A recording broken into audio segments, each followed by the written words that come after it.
Ja, jeg skal til hvorfor. Må jeg komme med? Ej, det er ikke så godt, det er så familietop-top. Nå okay, men vil du så ikke skrive, når du kommer hjem? Det skal jeg nok. Ej, så går du. Hvorfor kommer jeg snart og hente mig? Okay. Hej. Hej.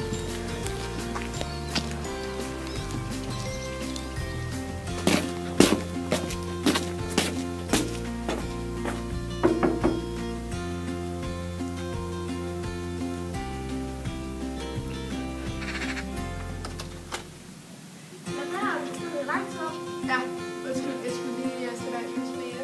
Okay, kom ind for. Skal jeg se fjernsyn? Ja.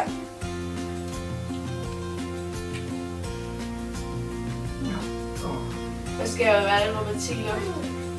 Når du sidder, skal Lige måde. tak. Skal vi ikke gå en tur? Jo.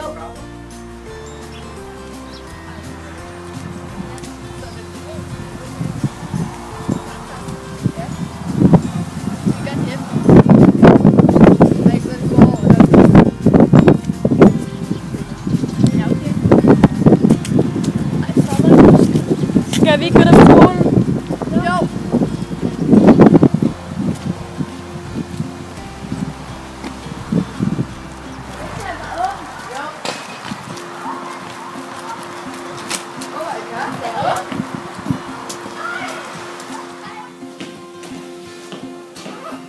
Hvad fanden er du her, mand? Ja.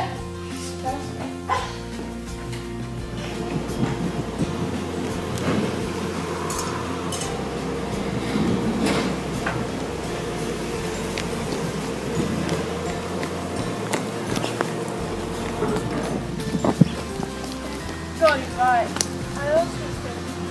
Hvad der er meget musik sammen? Jo, men jeg drømmer om det. Hvorfor? Fordi jeg vil have dig, der er sammen. Hvorfor så være utro med ham? Det var bare for, at jeg kunne få lov til at være sammen med dig lige. Passer det? Ja.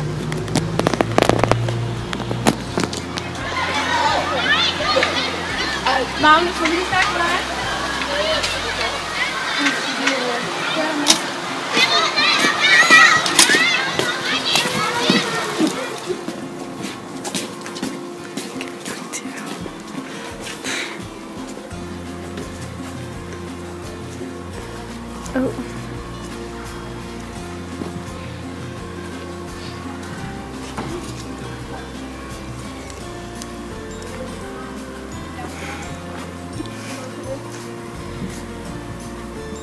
Fordi det var utro. Nej, der er sådan Ja. det er også dig.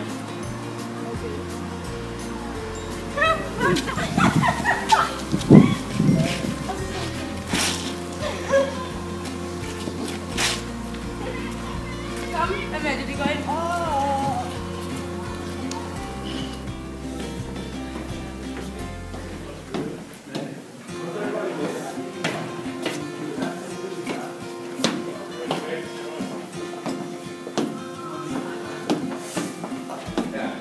I kan ikke bare tæve en anden elev.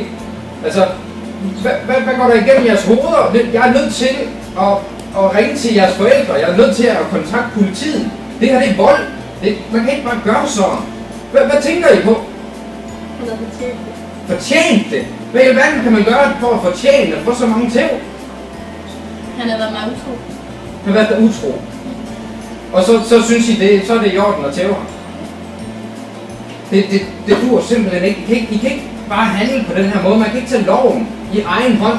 Det er ikke bare imod skolens principper, det er også imod den danske lovgivning. I kan ikke bare retfærdiggøre, at I har tævet ham på den måde der. Han ender måske på hospitalet.